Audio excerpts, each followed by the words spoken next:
तुमचा आवाज सत्तेत आणणाऱ्या मराठी, आम्ही मराठी, मराठी चलेगी, दूसरी कुछ नहीं चलेगी।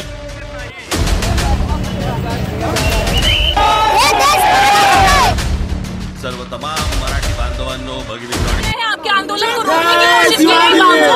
मराठी विरोधी सरकार आहे। या सरकारने मराठी मोर्चा दाबण्याचा प्रयत्न केला, पण मराठी माणूस कधी यांना घाबरला नाही। आमच्यावर किती केसेस केले, किती गुन्हे दाखल झाले, तरी हा मोर्चा ज्या रूट प्रमाणे ठरला होता त्याप्रमाणे आम्ही यशस्वी करून दाखवला। ही मराठी माणसाची ताकद ही त्यांना दाखवायची होती आणि ती आम्ही दाखवलेली आहे। कल आपके लोगों को जिस तरीके से रात को पकड़ा गया है और उन लोगों पर दबाव डालने की कोशिश की गई, उस पर क्या कुछ कहेंगे? आमचे नेते असतील त्यांना घरी जाऊन अटक करण्यात आली। आमचे कार्यकर्ते असतील, पदाधिकारी असतील, आमच्या स्वतःच्या घरी 5-5, 10-10 महिला पोलीस, पुरुष पोलीस घरी जाऊन आमच्या महिलांना त्रास देत होते। यांचा आम्ही धिक्कार करतो, या सरकारचाही धिक्कार करतो। इसके पहले जो आंदोलन निकाला गया था राजस्थानी समाज के द्वारा, उसमें रोक लगाने की कोशिश नहीं की गई, परमिशन ना होने के बावजूद। आता कसं माहिती आहे का, एक मंत्री आहेत प्रताप सरनाईक आणि दुसरे आमदार आहेत नरेंद्र मेहता। हे दोघेही मराठी विरोधी आहेत, कारण की दोघांनी पोलीस स्टेशनला फोन करून मराठी माणसावर गुन्हा दाखल करण्यासाठी दबाव टाकलेला होता। पहिल्या वेळेला एनसीआर घेतलेली, दुसऱ्या वेळेला त्यांनी एफआयआर घेतली। जिस तरीके से आपको संभालने की कोशिश की गई है, आपके आंदोलन को रोकने की कोशिश की गई, इस पर क्या कहेंगे? का हिंदी भाषिकांनी महाराष्ट्रात राहून महाराष्ट्राची भाषा हिंदी आहे असं म्हणण्याला जो काही प्रसाद द्यायचा तो आमच्या लोकांनी दिलेला आहे।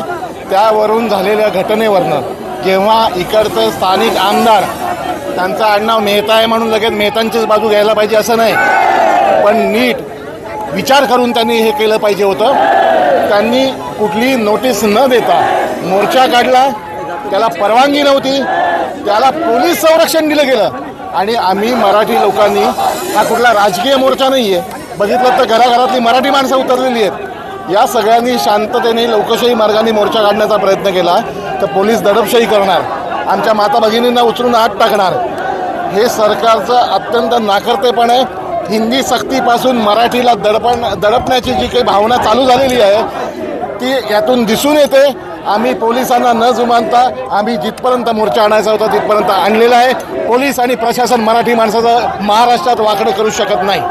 मुख्यमंत्री साहेब, भाजप, महाराष्ट्र सरकार, रूट तुमचा चुकलाय। सध्या तुमचा रूट दिल्लीकडे जातोय वाया गुजरात, जरा महाराष्ट्राकडे मराठी माणसाकडे पण बघा।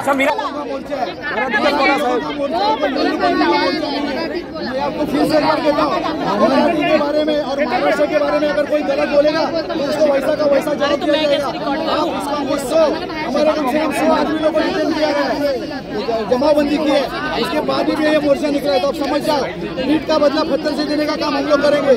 मराठी के आड़ में कोई भी आएगा उसको वैसा का वैसा जवाब देगा। महाराष्ट्र दर्जेने अजिबात सरकार नाही, गुजरात दर्जेने सरकार आहे। तर मला सांगा, मराठी माणसाने महाराष्ट्रात मोर्चा नाही काढायचा तर काय गुजरात राजस्थानला जाऊन मोर्चा काढायचा?